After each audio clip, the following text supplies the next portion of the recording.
Okay, a very good morning to all of you and welcome back. So, good morning messages. Deyam, good morning. Arnav, okay? And I hope all are settled down now.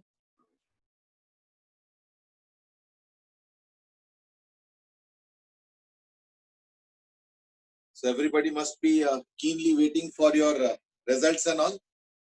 Sir क्या news है? हाँ, news को तो पता नहीं, result का नहीं पता। अच्छा अच्छा।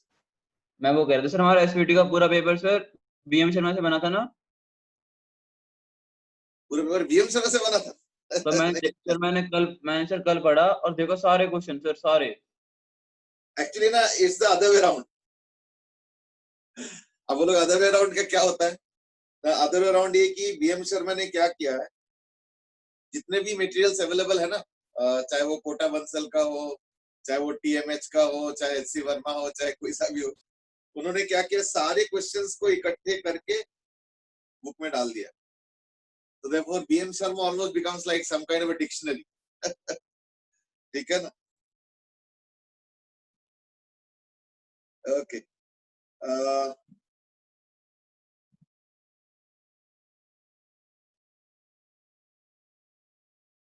अंश अग्रवाल has said कि रिजल्ट आ गया है, तो मींस यू आर डिक्लेयरिंग और यू आर आस्किंग। वैसे क्या स्टेटस क्या है? मतलब मैं तो सुबह से क्लास ही ले रहा हूँ।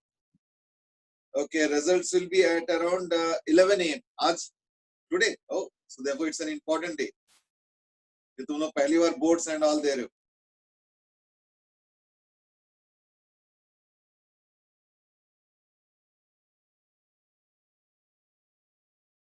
So for you it must be a very keenly awaited day. That's why Devvrat has said कि आज तो क्लास में कंसंट्रेट करना ही मुश्किल होगा कि पता नहीं कब रिजल्ट आएगा, तो हम लोग बार बार रिजल्ट चेक करेंगे। हाँ, ये तो एक प्रॉब्लम है ही है। This a very common problem, है ना? तो I think these are some of the comments that I've just got. I mean, maybe as and when they come we can share more also. Sir आज SVT का भी आ सकता है। SVT का result नहीं, अभी नहीं आएगा, अभी चेक का हुआ।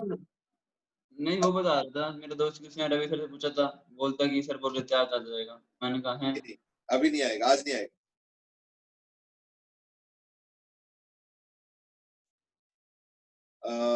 अच्छा अच्छा, अंश अग्रवाल इज नाउ सेइंग कि नहीं, मैं क्वेश्चन मार्क लगाना भूल गया। चलो ठीक है। ओम पाठक है सेठ की साइट तो क्रैश होना ही है। बिल्कुल सही बात है। वो जैसे ही पता चलता है इतने बजे रिजल्ट आएंगे, तो उस समय सब लोग टूट पड़ते हैं। तो how much can the website tolerate, है ना? हर्षित लोहानी जस्ट से गुड मॉर्निंग। चलो, I think now it's time to start. कल हमने जो डिस्कस किया था, Aryant has asked a question कि वो ट्यूब वाला क्वेश्चन, फिर ट्यूब वाला क्वेश्चन एक बार भेज दो, क्योंकि अभी देखा नहीं मैंने उतने उसके बाद। तो कल जो हमने क्वेश्चन डिस्कस किया था, हमने डिस्कस किया था विद रिस्पेक्ट टू स्यूडोफोर्स। लेकिन स्यूडोफोर्स तो वो लगाएगा ना जो कि एक्सेलरेटिंग फ्रेम से देख रहा। अगर कोई नॉन एक्सेलरेटिंग फ्रेम से देख रहा है तो है या नहीं? तो लेट्स डू दैट आल्सो। जैसे सपोज मैंने क्वेश्चन जो दिया है यही कर लेते हैं।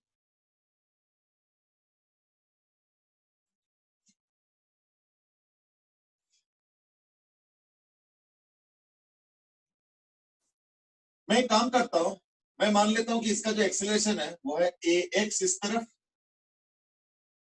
और ए वाई इस तरफ। मैं मान के चलता हूं। Mind you, these ax and ay values are with respect to the ground, ये ध्यान रखना, ठीक है? और इसका एक्सेलरेशन मैं मान लेता हूं कैपिटल ए। अगर मैं फ्री बॉडी डायग्राम बनाऊंगा, मैं विद रिस्पेक्ट टू ग्राउंड इसलिए एम्फेसाइज कर रहा हूं क्योंकि अब मेरा जो रेफरेंस है या जो ऑब्जर्वर है वो ग्राउंड वाला। तो suppose I instruct him to write the equation,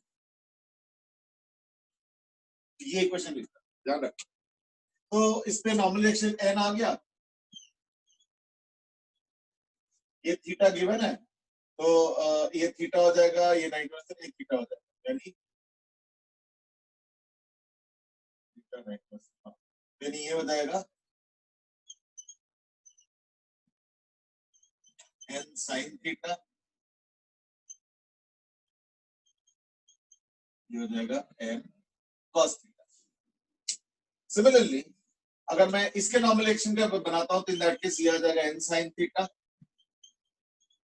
ये आ जाएगा n cos थीटा, वही रिएक्शन। बट ये n cos थीटा इतना कैपिटल M के लिए इतना इंपॉर्टेंट नहीं है ना। तो ये स्मॉल m हो गया, ये कैपिटल M हो गया, तो कैपिटल M के लिए n cos थीटा इतना इंपॉर्टेंट नहीं है भाई, बिकॉज़ इट ओनली प्रेसिंग। तो यानी उससे क्या होगा ना, ग्राउंड के अगेंस्ट जो रिएक्शन होगा वो बढ़ जाएगा, तो that doesn't matter for us, ठीक है ना। तो इसका तो इक्वेशन आ जाएगा n sin theta is equal to m into a, ठीक है। और एक mg भी आएगा, इसका mg और नॉर्मल एक्शन तो कोई फोर्स है, यानी mg minus n cos theta is equal to m a y, और हॉरिजॉन्टल तो इसके बाद एक ही फोर्स है, वो n sin theta, so n sin theta is equal to m a, ठीक है ना। एक मैं और फोर्स बना देता हूं और वो है mg।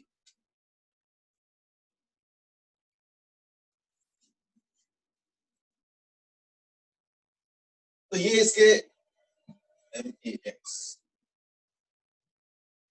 ठीक है ना, ये बनता है, देख लो अच्छे से। तो अभी मेरे पास अननोन क्या क्या है, एक है ax, ay, कैपिटल A और कैपिटल N, फाइन। और इक्वेशन कितना है, 3 है। What will be the fourth equation, ये बताओ, फोर्थ इक्वेशन क्या हो, ये जल्दी बताओ। Let's see who is the fastest. What about the fourth equation, fourth equation जल्दी बताओ।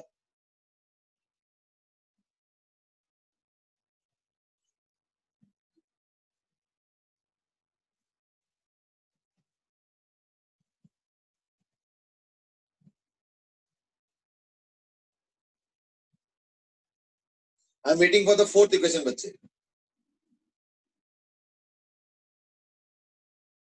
And by now you must have realized that when I'm asking the fourth equation means I'm asking actually basically the constraint equation.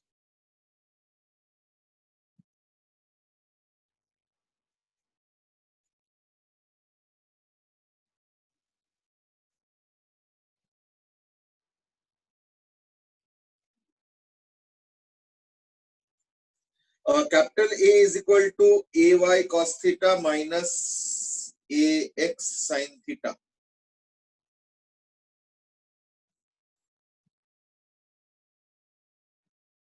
So let me do it like this that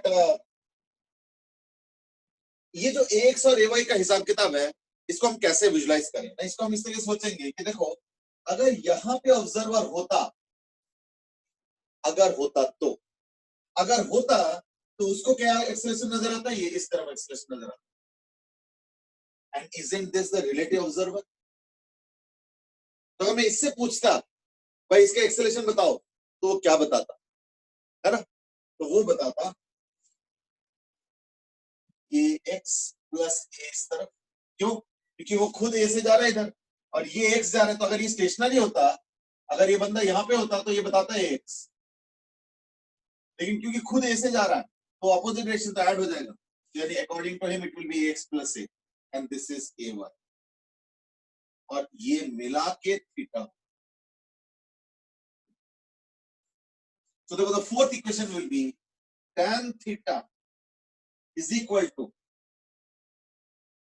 ay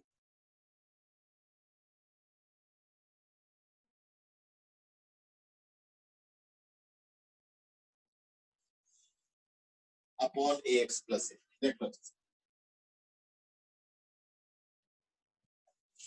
मैं इन तीनों को magnitudes मान रहा हूं, direction देखो मैंने already वो कर दिया, इंडिकेट कर दी डायरेक्शन। देखो ए वाई मैंने ऑलरेडी बता दिया डाउनवर्ड्स, यानी नाउ इट इज ओनली ध्यान रखना।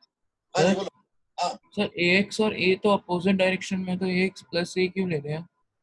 देखो अगर मान लो कोई ऐसे आ रहा है तो मैं उसको ax देखूंगा, या चलो इसको देखो, अगर मान लो कोई 3 मीटर इधर आ रहा है तो मैं बोलूंगा 3 मीटर है, पर अगर साथ में अगर 2 मीटर मैं भी उसके तरफ चला जाऊंगा तो मैं तो बोलूंगा 5 मीटर आ गया है। क्यों, क्योंकि मैं तो इन दोनों का सेपरेशन 5 मीटर घटते हुए देखूंगा, है या नहीं। So that's why if the observer is moving opposite to the this thing क्या बोलते हैं object, in that case relative में क्या होता है प्लस हो जाता है, इसलिए सबको ax plus ay लिखा। सर पिछली बार तो कांस्टेंट इक्वेशन की जरूरत ही नहीं पड़ी। पिछले बार कांस्टेंट इक्वेशन की जरूरत इसलिए नहीं पड़ा क्योंकि हमने उसको स्यूडो फोर्स से कर दिया, ठीक है ना। और हमने ये मान लिया कि ये जो बंदा देख रहा है वो ए देख रहा है, तो वो रिलेटिव ही तो था, तो ऑलरेडी रिलेटिव में ही था। अब हमने क्या किया, रिलेटिव को इनकॉर्पोरेट किया और रिलेटिव का इक्वेशन बना। That is the change. Sir इसमें ऑब्जर्वर तो रेस्ट पे लिया था हमने। नहीं, ऑब्जर्वर जो बंदा फ्री बॉडी डायग्राम बना के न्यूटन्स लॉ लिख रहा है वो तो रेस्ट पे है ना। इसलिए मैं एक विजुअलाइजेशन कर रहा हूं, मैं एक खुद का विजुअलाइजेशन कर रहा हूं कि अगर यहाँ पे कोई बंदा होता तो इन दैट केस क्या होता, उसको बिल्कुल इंक्लाइन प्लेन के अलोंग एक्सेलरेशन दिखता।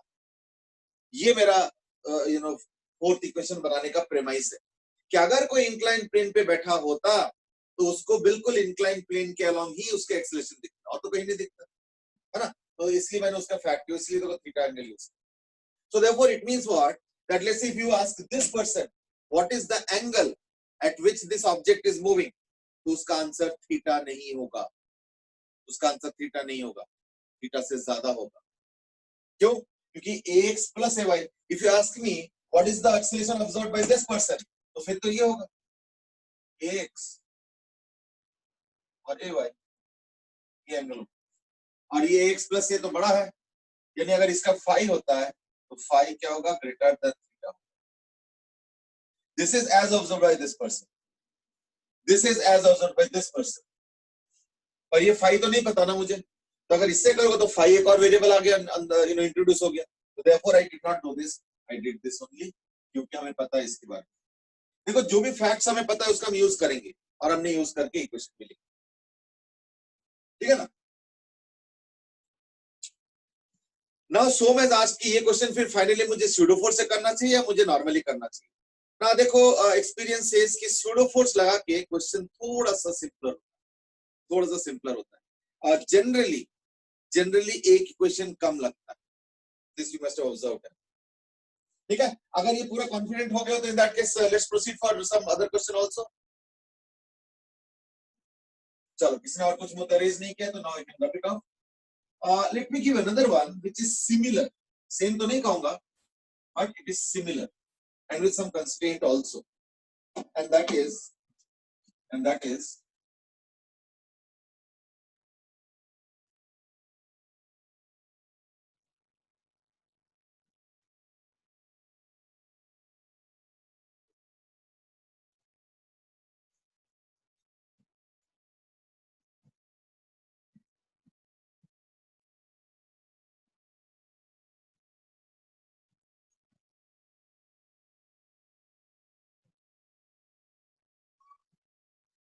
पहले मैं ये देना चाहता हूं,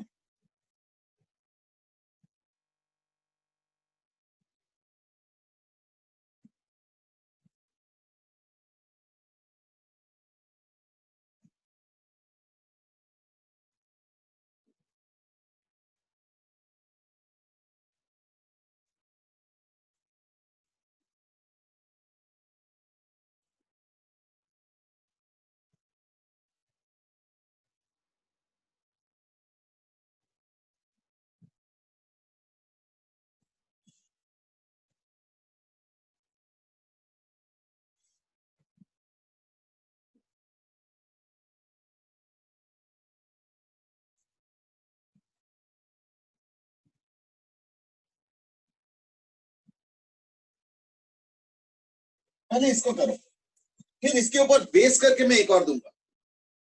पहले इसको निपटाओ, पहले फटाफट एक्सेलरेशन निकालो एक एक का,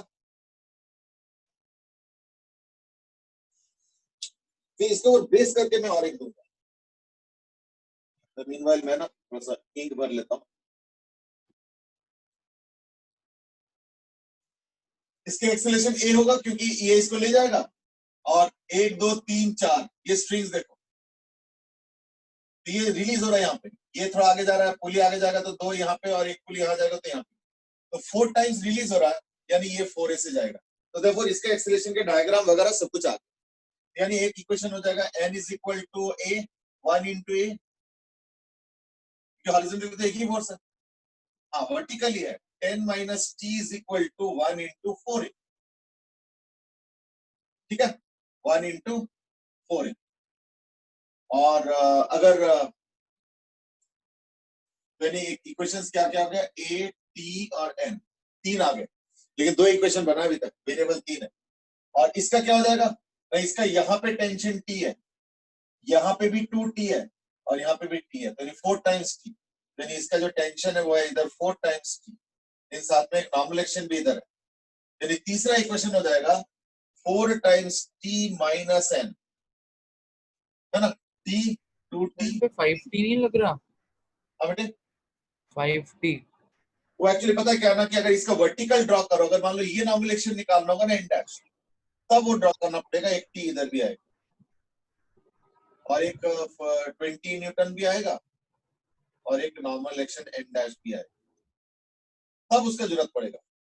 तो वो जो दूसरा वाला टी दिख रहा है ना यहाँ पे, वो एक्चुअली डाउनवर्ड एक्ट कर, तो ये हो जाएगा free body diagram of the 2 kg body. थोड़ा कंजेस्टेड हो गया, आई नो,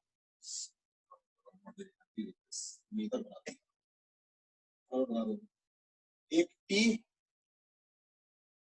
एक 4 टाइम्स टी, एक नॉर्मल एक्शन एन, यहाँ पे एक एन डैश और 20। एक्चुअली इसका जो है ना 2 kg का y एक्सिस का इक्वेशन इंपॉर्टेंट नहीं है, इन द सेंस की इक्वेशन की जरूरत नहीं, अनलेस की नॉर्मल एक्शन वगैरह यहाँ का पूछा गया, इसलिए मैंने y को इतना ध्यान भी नहीं दिया था। इनफैक्ट देखा होगा मैंने पहले तो ये वाला t बनाया भी नहीं, एन डैश वन डैश कुछ नहीं बनाया, because I was not paying so much attention to the ym। x का इक्वेशन बनना है तो 4t minus n is equal to 2 into e, that is the net equation, ठीक है, देख लो।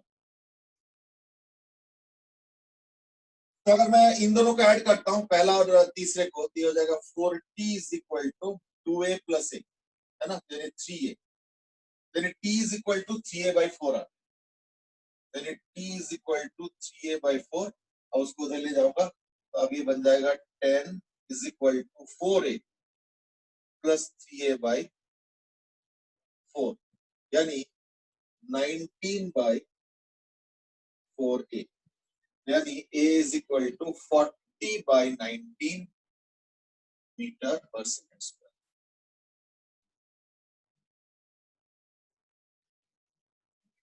चलो चेक करो एक बार, कैलकुलेशन कहीं मिस्टेक तो नहीं है किसी का भी, चाहे तुम लोग का हो चाहे मेरा हो, क्योंकि आंसर्स बहुत सारे आ गए लेकिन अलग अलग आए, कोई 19 तो मुझे नहीं दिखा।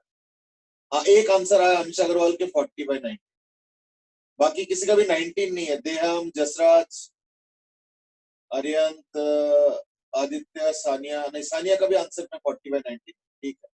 ओम पाठक, आदित्य माथुर, अरियंत, सबने आंसर तो दिए हैं, लेकिन 19 वाला आंसर। और 2 kg वाले ब्लॉक का फ्री बॉडी डायग्राम देखो, 2 kg वाले ब्लॉक का फ्री बॉडी डायग्राम में एक ये टेंशन है, एक ये टेंशन, एक 2t यहाँ पे है और एक t यहाँ पे, तो t t t t 4t 4 times t, और एक t डाउनवर्ड्स, एक वेट, यहाँ पे एक नॉर्मल एक्शन, इधर नॉर्मल एक्शन, इधर नॉर्मल एक्शन, ये दोनों आपस में काम करेंगे नॉर्मल एक्शन, तो वो चीज है। So that's why the acceleration is equal to what, 40 by 90। चलो ठीक है, दो तीन जने का सही थे, बाकियों ने अटेम्प्ट तो आई एम श्योर किया होगा, बट कोई कुछ ना कुछ पॉइंट स्लिप कर गया होगा, एंड दैट्स व्हाई आंसर नहीं आया, अदरवाइज बाकियों का तो आंसर सही आ, नहीं सॉरी उल्टा बोल दिया, दो के आंसर सही आ रहा है, बाकियों के आंसर्स में वेराइटी, ठीक है। अच्छा ये जो क्वेश्चन मैंने दिया है, अब इसके ऊपर मैं थोड़ा बिल्डअप करना चाहता हूँ, let me transform the question a bit. I hope this question is now understood. कुछ पूछना है तो बता सकते हैं।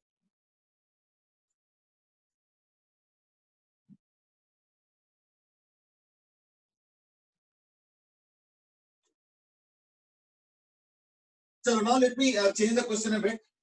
Suppose I say, now the question is like this.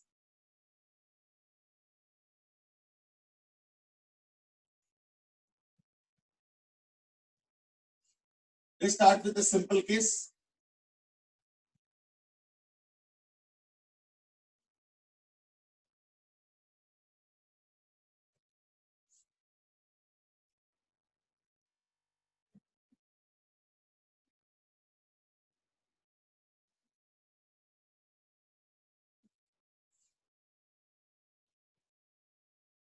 and then from this we'll graduate to a little bit more complex case.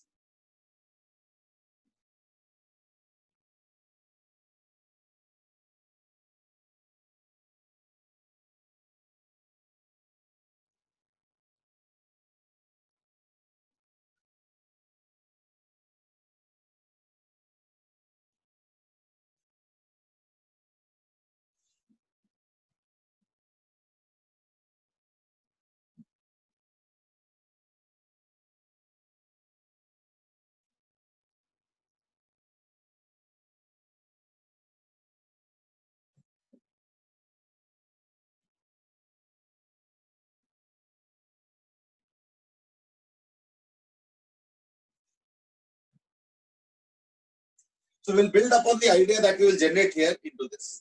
तो इसमें और इसमें conceptually कोई फर्क नहीं है, हाँ न्यूमेरिकल तो डेफिनेटली फर्क है ना.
एक काम करूं, मैंने कुछ एंगल्स वगैरह दे देता हूं, so that you can get some answer also.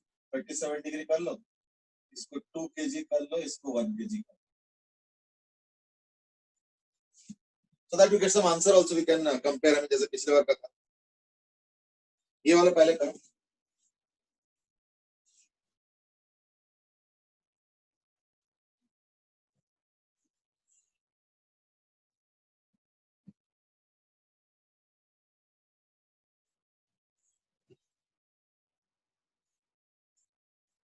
एक लेसन जो हमने पिछले इसमें सीखा था कि it is better to take pseudo force वाला रूट, ठीक है ना. तो वही अच्छा है. तो यानी एक ऑब्जर्वर यहां बैठा दो,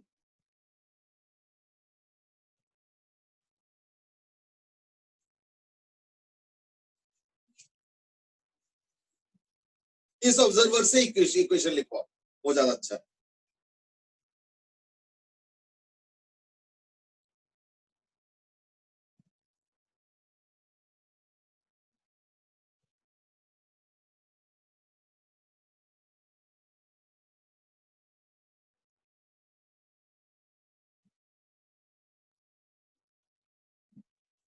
So I'm sure you must be trying. In the meanwhile, let's start a little discussion. अगर मैं फ्री बॉडी डायग्राम बनाता हूं, ठीक है ना, तो ये लेट्स से ए एक्सेलरेशन से जा रहा है. इन दैट केस इस पे एक स्यूडो फोर्स लगाऊंगा, ये हो गया एम ए, और फिर मैं कंपोनेंट करूंगा इस तरह.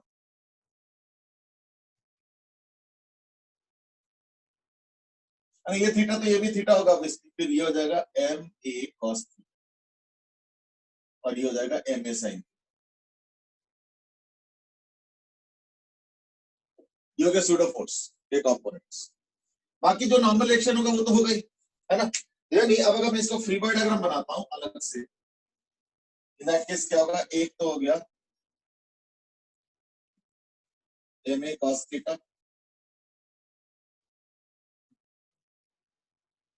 एम ए साइन थीटा, फिर है नॉर्मल रिएक्शन, फिर है टेंशन.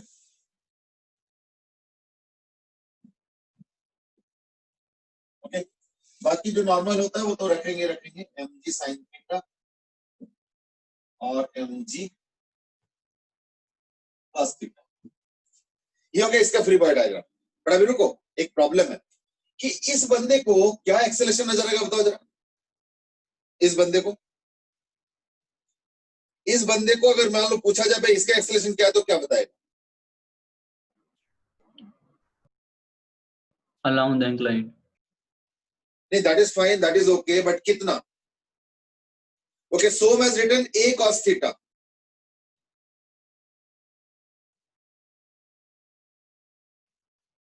अभी मैं हाँ ना नहीं कर रहा हूं, मैं एक्चुअली और आंसर्स के लिए वेट कर रहा हूं. दोबारा क्वेश्चन सुनो. अगर इस बंदे से पूछोगे कि इसका एक्सेलरेशन क्या है, तो पहली बात तो वो बोलेगा अलोंग द इंक्लाइन, जो अभी बता रहे थे, बिल्कुल सही बता रहे थे, क्योंकि ऑब्वियसली इंक्लाइन से छलांग तो लगाएगा नहीं. तो ये हो गया एक पार्ट. दूसरी बात उसका मैग्नीट्यूड क्या बताएंगे. ओके, देहम सेज की बताएंगे a एंड देहम इज राइट. देखो एक्चुअली पता क्या हो रहा है कि ये जो वेज है, ये जितना आगे जाएंगे ना, ये अगर वेज थोड़ा सा आगे चला गया, मान लो यहाँ आ गया, तो उतना थ्रेड यहाँ से लूज हो जाएगा ना. उतना थ्रेड का तो जरूरत पड़ेगा नहीं, क्योंकि जितना आगे जाएगा उतना पुली भी आगे चला जाएगा. तो ये जो थ्रेड है ना, ये रिलीज हो जाएगा. ये कहां पे आएगा? ये इंक्लाइन प्लेन के ऊपर आ जाएगा. यानी इस बंदे से अगर पूछोगे तो इसका एक्सेलरेशन ये है. Not only that, incline plane के परपेंडिकुलर में इस बंदे से अगर पूछोगे तो बोलेगा कोई एक्सेलरेशन नहीं. ये भी ध्यान रखो, ठीक है. यानी दो चीजें आ गए. एक तो normal reaction plus ma sin theta is equal to mg cos theta. कि कोई एक्सेलरेशन इस तरफ नहीं दिखेगा. I am drawing as per this person. हाँ, उसको ये एक्सेलरेशन दिखेगा. तो यानी mg sin theta plus ma cos theta minus t. mg sin theta plus ma cos theta minus t is equal to ma. ये हो गया तीसरा इक्वेशन. दूसरा इक्वेशन, ठीक है. ध्यान रखना n t a, ये तीन अननोन्स है. तो दो इक्वेशन बन चुके. तीसरा इक्वेशन बनेगा इसका. अगर मैं वेज का फ्री बॉडी डायग्राम बनाता हूं तो देखो क्या क्या आ रहा है. एक टेंशन t यहाँ पे आएगा, एक t इधर आएगा. तो देयरफॉर एक t आएगा इधर, तो एक t cos थीटा भी आएगा. क्यों? ये जो t है ना यहाँ वाला, इसके हॉरिजॉन्टल तो t cos थीटा होगा ना. अगर थीटा है तो ये भी थीटा ही होगा. तो t cos theta t sin theta. चलो t sin थीटा भी लिख देता हूं मैं, वैसे इतना कोई जरूरी नहीं है. एक mg यहाँ पे ऐड करेगा और एक नॉर्मल एक्शन n डैश. ठीक है. और ध्यान से सुनो, ये नॉर्मल एक्शन अगर उसको इधर लग रहा है तो वेज को इधर लगेगा. तो वेज को जो नॉर्मल एक्शन लगेगा ना, ऐसे ड्रॉ करने में जगह ही नहीं है. चलो मैं n डैश को इधर नहीं ड्रॉ करूं. तो ये जो नॉर्मल एक्शन मिल रहा है ना वेज को, ऐसे उसी का कंपोनेंट होगा ये n sin theta n cos theta. ये इसका फ्री बॉडी डायग्राम कंप्लीट है. अगर इसका इक्वेशन लिखोगे, वैसे तो सारे इक्वेशन लिखना जरूरी नहीं है, अगर इसके हिसाब से इक्वेशन लिखोगे तो क्या हो जाएगा? t minus t cos theta plus n sin theta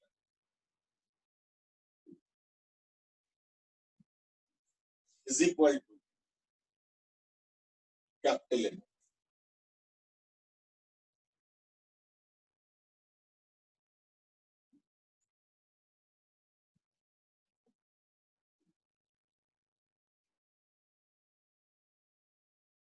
t minus t cos theta plus n sin theta,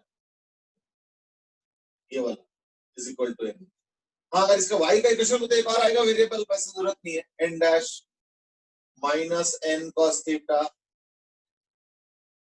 minus t sin theta minus mg is equal to 0. Now these are the equations that we have to write.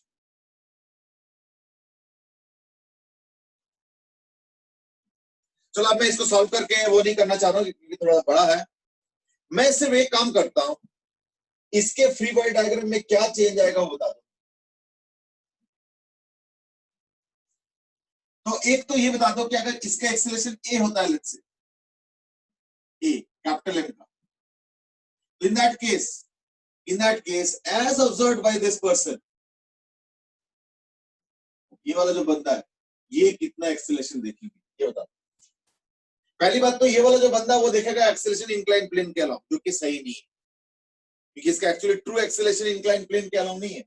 इसका acceleration as observed by this person is along the incline, तो दोनों में difference है। हाँ जी, आप बताओ।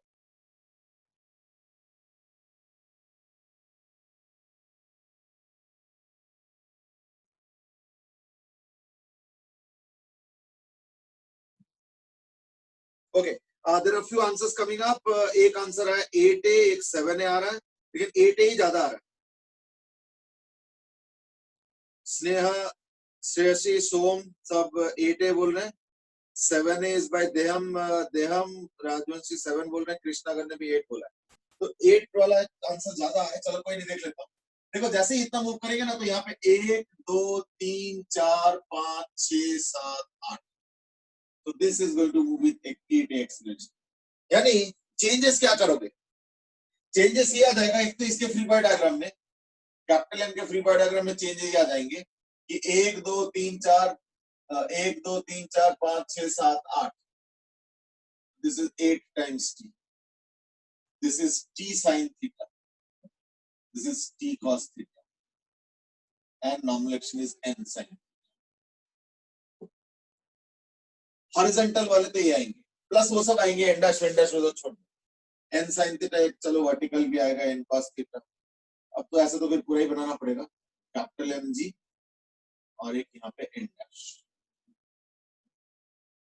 These are the free body diagram of capital M, ये कैपिटल M का, ठीक है ना? देख लो अच्छे से।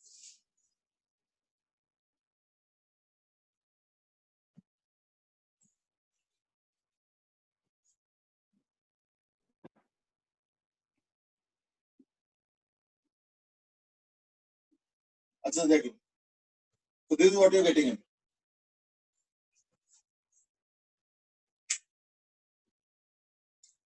Aparna ma'am, you are there ना? Hi, yes sir, yes sir. I just came to take the attendance. हाँ, अटेंडेंस में एक छोटा सा इश्यू मैं बता देता हूँ। Anusha Kansal has 2 entries, Okay. so there is somebody who is absent also. Somebody who is absent. Okay, okay, okay. हाँ, I mean just because the number is saying कि नहीं है तो ऐसे नहीं है, somebody who is there who is absent also. अच्छा ठीक है, I'll just check. Thank you. हाँ हाँ, ये 2 एंट्री है ना, तो कहीं कंफ्यूजन ना हो जाए नंबर। हाँ। चलो, so this is a free body diagram of this. Small m में फ्री बॉडी डायग्राम में कोई चेंज, स्मॉल m के फ्री बॉडी डायग्राम में कोई चेंज नहीं है, लेकिन उसमें एक चेंज क्या है कि एक्सेलरेशन a की जगह 8 होगा। तो देखो स्मॉल a के इक्वेशंस में कुछ खास चेंज नहीं है स्मॉल m के, एक्सेप्ट फॉर द फैक्ट कि ये m a की जगह ये हो जाएगा m into 8। मैं अभी चेंज कर नहीं रहा हूँ, ये अपने आप कर लेना। इसलिए इस क्वेश्चन को और इस क्वेश्चन को अलग से मत देखो, they are similar, they are similar, ठीक है ना? चलो अभी चेक कर लो, just see the free body diagram. देखो इसका मैंने complete free body diagram with equation बनाया, इसमें सिर्फ थोड़े चेंजेस जो है वहां बता दिया बस, और कुछ नहीं किया, ठीक है? जैसे पिछले बार इसके फ्री बॉडी डायग्राम में यहाँ पे टी था, बाकी एज इट इज है। इस बार उस टी की जगह 8 टाइम्स टी है, बाकी एज इट इज, बाकी देखो बिल्कुल ऐसे, कहीं कोई फर्क नहीं है ना, दैट्स द डिफरेंस।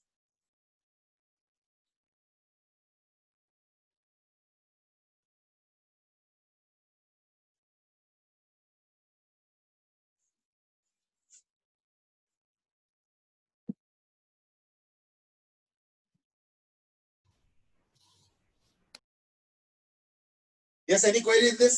देख लो अच्छे से। फिर मैं एक काम करता, मैं ना एक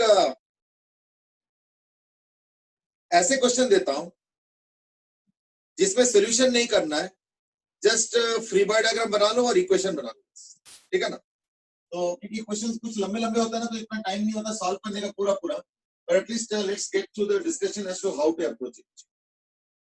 अभी देखो इस क्वेश्चन में और किसी ने कुछ पूछा नहीं, इसलिए मैं मिटा रहा हूं, बट जस्ट इन केस अगर रेफर करना है तो in that case you can definitely see the video again.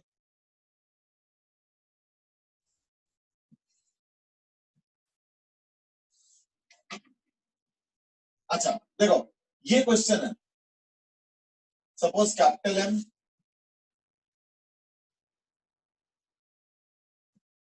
मैं एंगल दोनों का सेम कर देता हूं for convenience, otherwise alpha beta भी हो सकता था। ये 2m, ये m, ये 2m।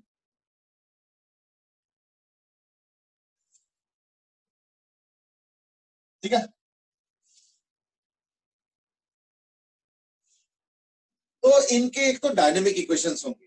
Dynamic issues is not very tough. मुझे इनके काइनेमेटिक इक्वेशन के बारे में बताओ। Let's see how you are making it. Kinematic equation बताओ इसकी।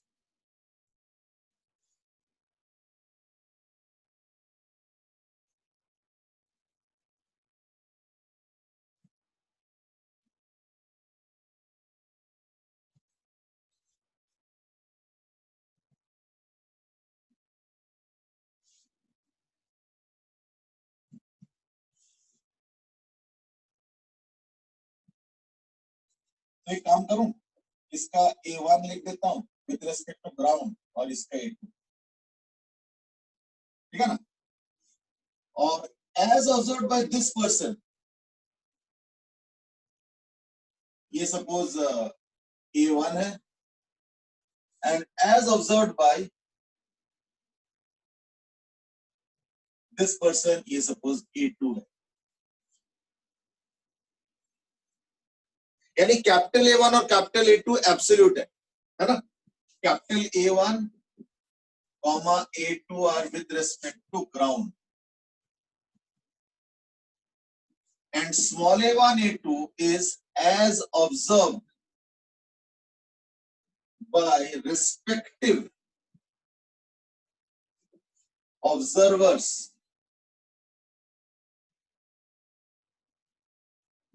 on the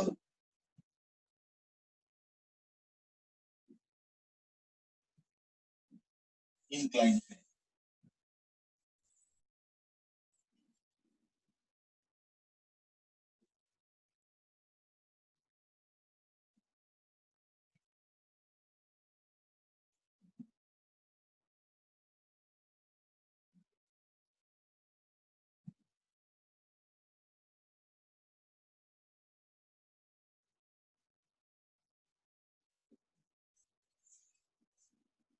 अब इनको कनेक्ट करो, क्या कनेक्शन होगा।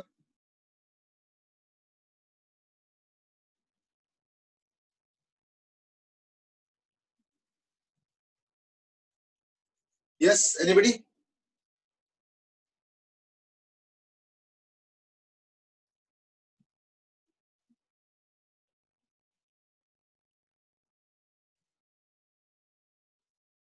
Aditya Mathur has given the right answer। मैं इसको पढ़ के नहीं सुनाना चाह रहा हूं so that others do not get an hint। अंश Agarwal has also given the right answer।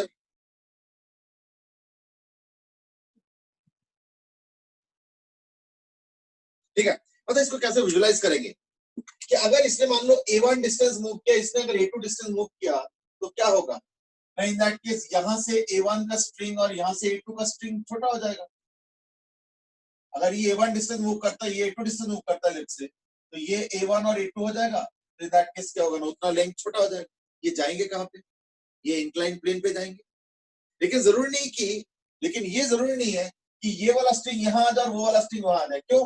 क्योंकि मासेस सिमेट्रिकल नहीं है। अगर सिमेट्रिकल हो तो वो भी होता।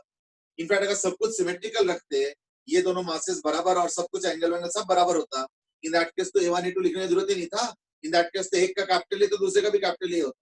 That would have made the question even easier. But मैं उतने में नहीं जा रहा हूं। बट हाँ, ये जरूरी नहीं कि A1 वाला इधर आ जाए, A2 वाला इधर आ जाए। मैं बोलूंगा ये कुछ A1 आता है, कुछ A2 जाएगा, सो दैट ये स्ट्रिंग एडजस्ट हो जाए। So therefore, we can write A1 plus A2 is equal to A1 plus A2. But with a very important rejoinder, and that is small a1, small a2 is not with respect to ground. Capital A1, capital A2 is with respect to ground. उसमें कोई दिक्कत नहीं।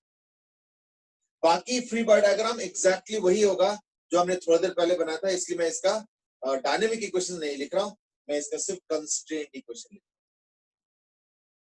ठीक है, सिर्फ दो जने ने आंसर दिए थे, Aditya Mathur and Ansh Agarwal. I hope rest are also listening carefully and will now pick up. Fine then. चलो आई थिंक ये मिटाने का टाइम आ गया। वापस समझा दूं? अच्छा देखो, actually what I am trying to say is that कि अगर A1 इधर है, A2 इधर है, जा रहा है मान लो, तो यहां से कुछ स्ट्रिंग रिलीज हुआ, यहां से कुछ स्ट्रिंग रिलीज हुआ। वो जो रिलीज हुआ वो हवा में तो लटकेगा नहीं ना, वो क्या होगा, इंक्लाइन प्लेन पे स्मॉल m1 और स्मॉल m2 को इंक्लाइन प्लेन के अलोंग नहीं चले जाएंगे, यानी कुछ इधर जाएंगे कुछ इधर जाएंगे। तो वो जो ब्लॉक्स के यानी वेजेस के करीब आने से थोड़े थोड़े ऊपर ऊपर जो स्ट्रिंग रिलीज हुआ, वो अब इन दोनों में जाके along the incline plane movement के लिए रिस्पॉन्सिबल होगा। तो जितना वहां रिलीज होगा उतना ही एक्स्ट्रा प्लेन इंक्लाइन प्लेन पे जाएंगे। लेकिन ये जरूरी नहीं है कि ये वाला इधर आ जाए और वो वाला उधर आ जाए, ये जरूरी नहीं है।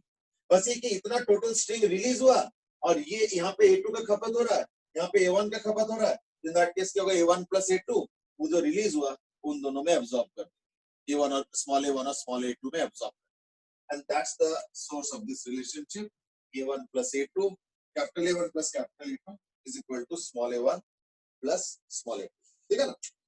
चलो, now that's the end of the discussion. Let's move on now.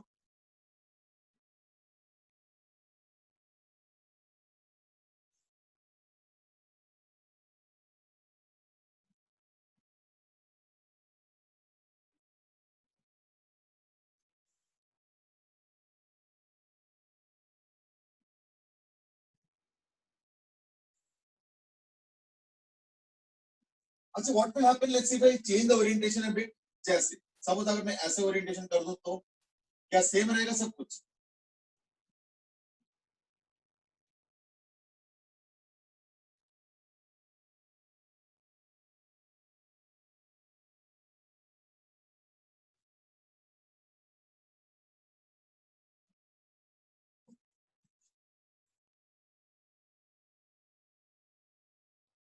ये हॉरिजॉन्टल है,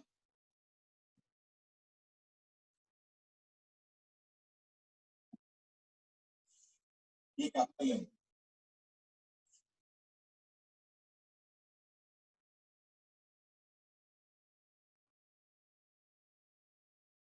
क्या बताना है इसमें?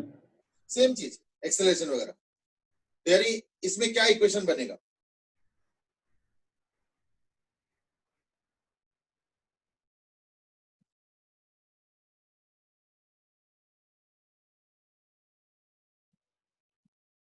ठीक है, एज यूजुअल स्यूडो फोर्स से ही करना।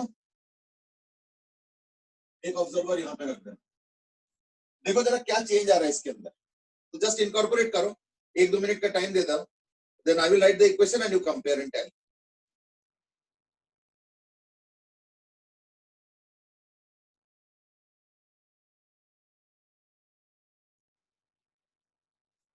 देखो इनको सॉल्व करने से मैं इसलिए मना कर रहा हूँ कि इनके सोल्यूशन सब बड़े बड़े होने वाले, तो जब तक वैल्यूज और अच्छे से सोच समझ के वैल्यूज वगैरह ना दिया जाए तो क्वेश्चंस बहुत बड़े बड़े हो जाएंगे, कैलकुलेशंस काफी लंबे। इसलिए अगर इक्वेशन बन पा रहा है तो लाइक वी आर सेटिस्फाइड कि ठीक अब तो हो ही जाए, है ना? चलो quickly do, meanwhile let me नहीं इस क्वेश्चन में ना सारे इक्वेशन देखो, पर्टिकुलर क्वेश्चन मत देखो।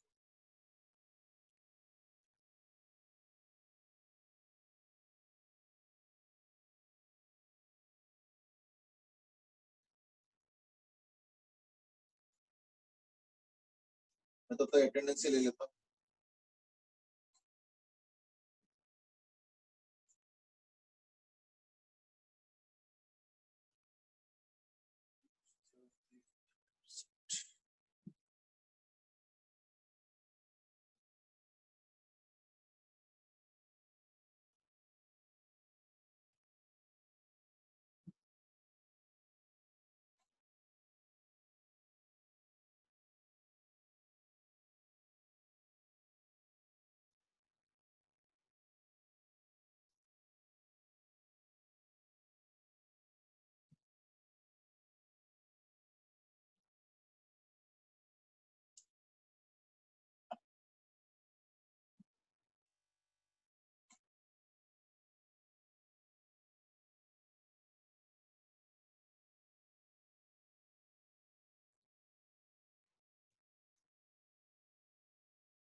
राजशेखर तो एब्सेंट है ना, राजशेखर इज नॉट देयर ना।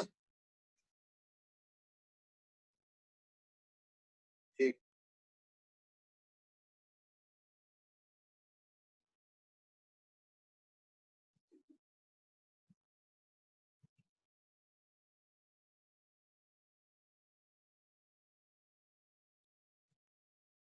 चलो now let me draw the free body diagram.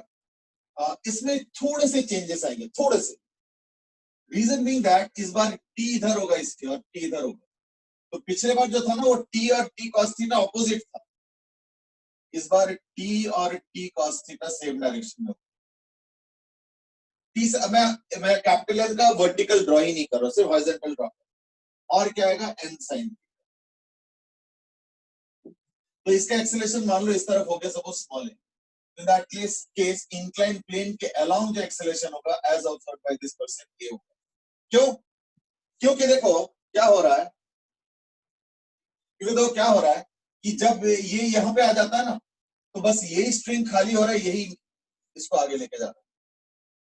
तो therefore inclined plane के along जो मूवमेंट हो रहा है ना, उसके लिए अकेला ये स्ट्रिंग रिस्पॉन्सिबल, क्योंकि बाकी जो स्ट्रिंग है वो तो अभी भी रिक्वायर्ड है। तो ये हो गया ए इस तरफ, दैट्स द पॉइंट।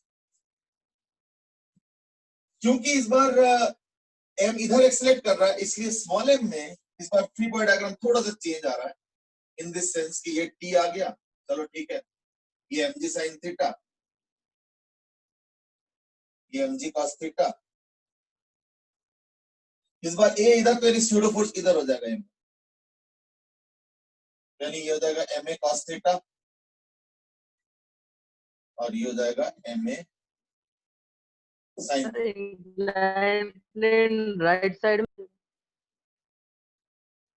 नहीं, इस बार इंक्लाइन प्लेन लेफ्ट में जाएंगे इधर, तभी तो फर्क हो गया ना इस बार, तभी तो फर्क हो गया ना। देखो ना, ये मास नीचे आना चाहेगा तो क्या होगा, इंक्लाइन प्लेन को खींच के लेके जाएगा, ये फर्क हो। ओके। और as observed by this person ये इधर आ रहा है, यानी इसका इक्वेशन क्या हो जाएगा, t plus t cos theta minus n sin is equal to m into a, ये इसका होगा। और अब हम करते हैं स्मॉल m का इक्वेशन। तो स्मॉल m के इक्वेशन में तो एक तो नॉर्मलाइजेशन आएगा, इधर है वही जो जिसका कंपोनेंट इधर लिखा था। तो इसका इक्वेशन मैं लिखूंगा mg sin theta minus t minus ma cos theta, ठीक है, is equal to m। This equation is being written by this person, ये वाला बंदा इस इक्वेशन को लिखा। और इस बंदे के हिसाब से नॉर्मल एक्शन के परपेंडिकुलर कोई मूवमेंट नहीं हो रहा है, यानी सॉरी इंक्लाइन के परपेंडिकुलर कोई मूवमेंट नहीं हो रहा, यानी n will be balancing these two is equal to mg cos theta plus ma sin। थोड़ा सा फर्क हुआ, हल्का सा डिफरेंस हुआ, जो डिफरेंस हुआ उसको मैंने इनकॉर्पोरेट भी कर दिया। Yes, Parth, I hope now you got the point as to why it is not moving Yes, sir. towards the right but towards the left. देख लो, बोलो बोलो। See, this A acceleration is as observed by this person. Ground वाला बंदा ये acceleration नहीं देखता।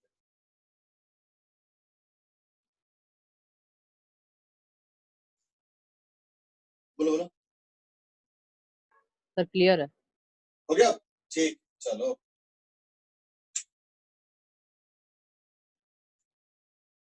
मतलब minor change हो, कोई बहुत ज्यादा मैसिव चेंज नहीं, बट यस छोटे छोटे चेंजेस भी हमें देखना पड़ता है, हर चीज में सीखने का कुछ ना कुछ।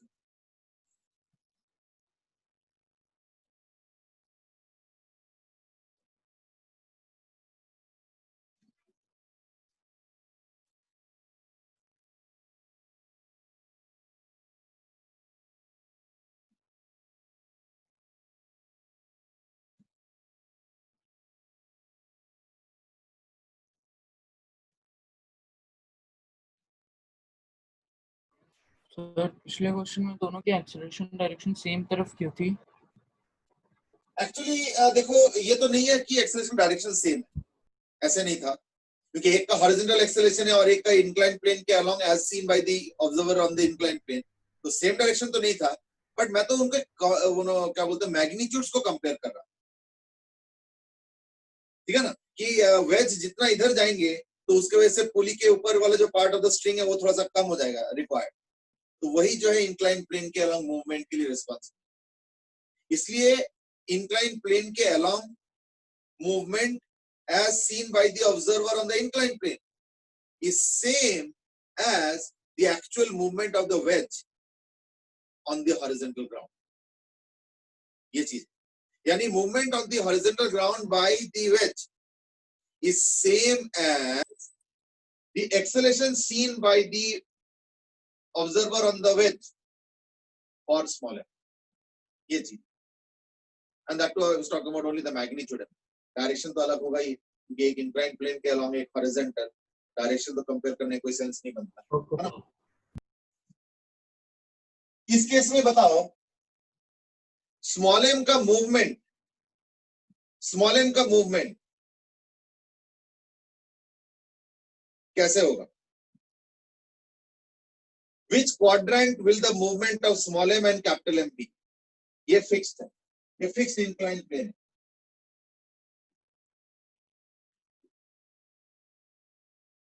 कौन से क्वाड्रेंट में स्मॉल एम और कैपिटल एम मूव करेंगे?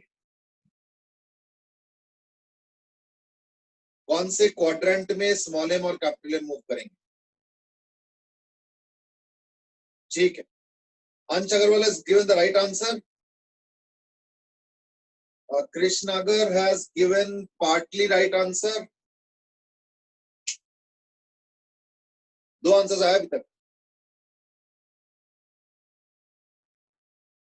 आर्यन आई थिंक तुमने एक्सिस शायद गड़बड़ लिखा है, एक बार जरा चेक करो क्या लिखा है तुमने, या चेंज करना चाहोगे?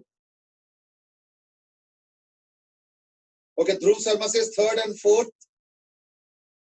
Aryan says third and x axis. I think सोच रहे हो सही, लिख रहे हो गलत? Okay, Bhavya says capital M third वाले में, स्मॉल एम फोर्थ वाले में। Om Pathak has just given the right answer. M third quadrant, small m y axis. Shreyasi says small m will move in the positive x direction.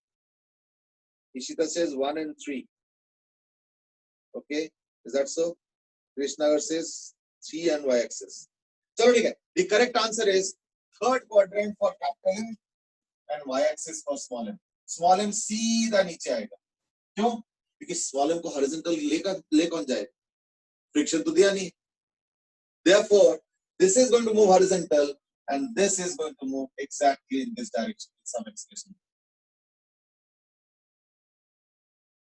ठीक है, चलो ठीक है, तो फिर इसका इक्वेशन लिख लो फटाफट, जल्दी इक्वेशन लिखो और फिर मैं इसको कंपेयर करूंगा। इक्वेशन मैं भी लिखूंगा उसके बाद।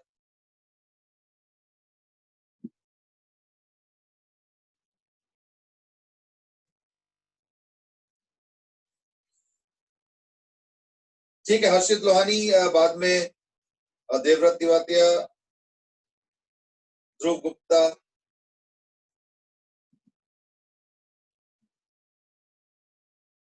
बाद में सबने सही कर दिया आंसर।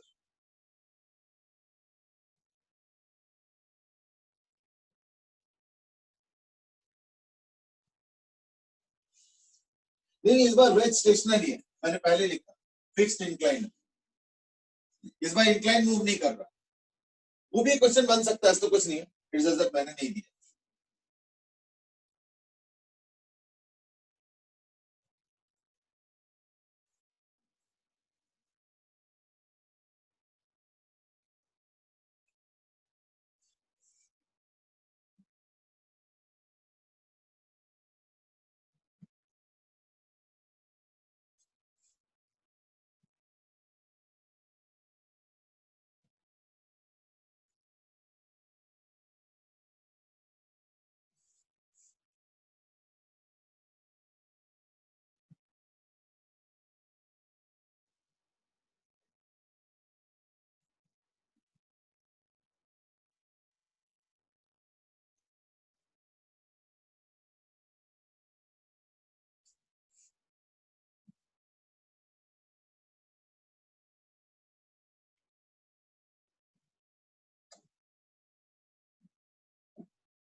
अगर मैं इसका इक्वेशन बनाता हूं तो लेट अस से इसका एक्सेलरेशन ए वाई है और इसका एक्सेलरेशन मैं ले रहा हूं a y and a x, knowing fully very well ये थीटा एंगल पे आ रहा है, so tan theta is equal to ay by x, ये मुझे मालूम है। और क्या नहीं, इसका इक्वेशन आ जाएगा mg minus n is equal to m A Y. इस बार क्या हुआ है ना, दोनों का ए वाई बराबर आएगा। वो अलग बात है कि एक ऐसे जा रहा है और एक सीधा आ रहा है, पर ठीक है, लेकिन जो ऐसे जा रहा है उसका भी तो एक वर्टिकल कंपोनेंट होगा, तो वो बराबर होना चाहिए because they are always in contact with each other. ये चीज एक तो इसका इक्वेशन mg माइनस, पहली बात अननोन्स क्या क्या है, n a y x, that's it. अच्छा एक n डैश b, ठीक है, तो इसका वर्टिकल का इक्वेशन आ गया। और क्या ना, हमारे पास कंस्ट्रेंट इक्वेशन एक आ गया, इसका वर्टिकल इक्वेशन आ गया। अब इनके इक्वेशन आ जाए, इसका वर्टिकल इक्वेशन क्या होगा, mg plus n minus n dash, और कोई इक्वेशन नहीं, is equal to capital M into A Y, वही ए वाई आएगा। दोनों का ए वाई सेम आएगा, इट्स साथ साथ चल रहा है, मतलब पर इसका एक एक्स भी है और वो अकेला n डैश है ना, सो n डैश साइन थीटा।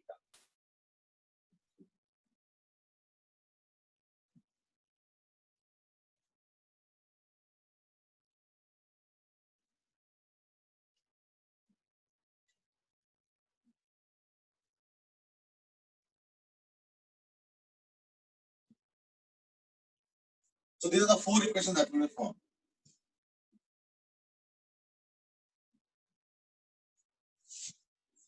देख लो जैसे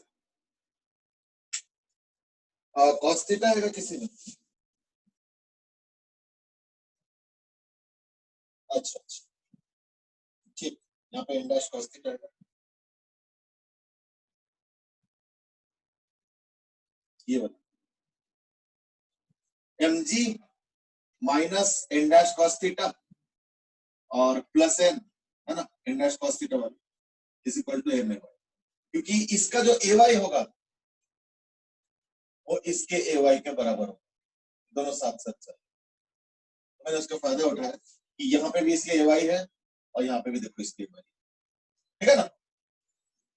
So that's what we will be doing as far as today is concerned। तो आज हमने मेनली pseudo force और कनेक्टेड बॉडीज के ऊपर डिस्कस किए थे। तो अगले क्लास में यानी कल के क्लास में हम लोग स्टार्ट करेंगे फ्रिक्शन, ठीक है ना, हम लोग फ्रिक्शन का डिस्कशन स्टार्ट करेंगे।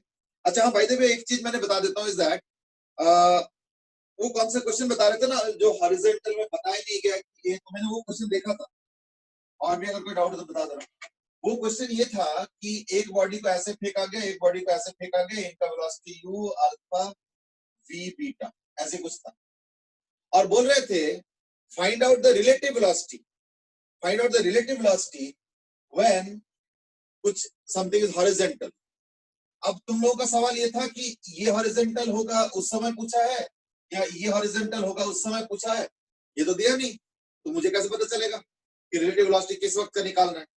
देखो ये एक ट्रैप था, ये एक ट्रैप था, पता है क्यों? क्योंकि एक्सेलरेशन तो है ही नहीं, रिलेटिव एक्सेलरेशन है कहां पे? एक बार पत्थर को फेंक दिया ग्रेविटी के अंडर, तो इन दैट केस के दोनों का acceleration minus G J cap है, तो there is no relative acceleration. तो अगर रिलेटिव एक्सेलरेशन है ही नहीं तो इन दैट केस क्या होगा, v रिलेटिव क्या होता है, u relative plus a relative into t, तो a रिलेटिव तो जीरो, यानी ये तो एक ट्रैप था कि ये हॉरिजॉन्टल वो हॉरिजॉन्टल, मैं करूं जो मर्जी निकालो। 0.3729 सेकंड्स बाद बताओ क्या होगा। तो अगर मान लो दोनों ही हवा में है, इन दैट केस 0.3927 सेकंड बाद भी वही होगा जो 0.21 सेकंड में होगा, जो 0.5 सेकंड में होगा, और वही होगा जब ये हॉरिजॉन्टल है, जब वो हॉरिजॉन्टल है, उससे कोई फर्क नहीं पड़ता। Are you getting it? तो therefore उससे कोई फर्क नहीं पड़ता है, तुमको सिर्फ इनिशियल u रिलेटिव तो वो तो मालूम ही है, ये u cos अल्फा, ये v cos बीटा और v sin अल्फा और वो सब, तो बस कर लो फिर आराम से सॉल्व। जो साइन का तो साइन का अंतर नहीं आएगा? नहीं वो दो सेकंड बाद, 3 सेकंड बाद, 1 सेकंड बाद, उससे कोई फर्क नहीं पड़ता। वो इनिशियल जो रिलेटिव वेलोसिटी है वही आंसर आएगा, क्योंकि रिलेटिव एक्सेलरेशन नहीं है ना उस क्वेश्चन में। नहीं रिलेटिव वेलोसिटी ठीक है, लेकिन सर वो अगर p के रिस्पेक्ट में q लेंगे या फिर q के रिस्पेक्ट में p लेंगे तो आंसर साइन तो चेंज आएगा ना, साइन। हाँ साइन आएगा, लेकिन वो तो मैग्नीट्यूड था ना आंसर्स में। अच्छा आंसर में तो सिर्फ मैग्नीट्यूड था, तो उससे कोई फर्क ही नहीं पड़ता।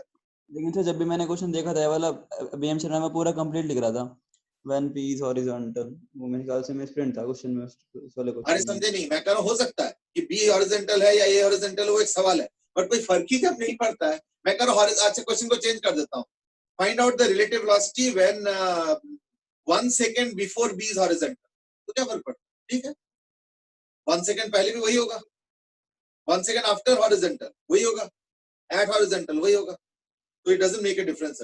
लेकिन सर साइन लिखा नहीं था कि मैग्नीट्यूड पूछा है, वहां पे कहाँ लिखा था मैग्नीट्यूड पूछा है? नहीं वो तो रूट के अंदर सारे ऑप्शंस थे। अगर मान लो वेक्टर फॉर्म में होता तो आई कैप जे कैप हॉरिजॉन्टल वर्टिकल भी तो होता।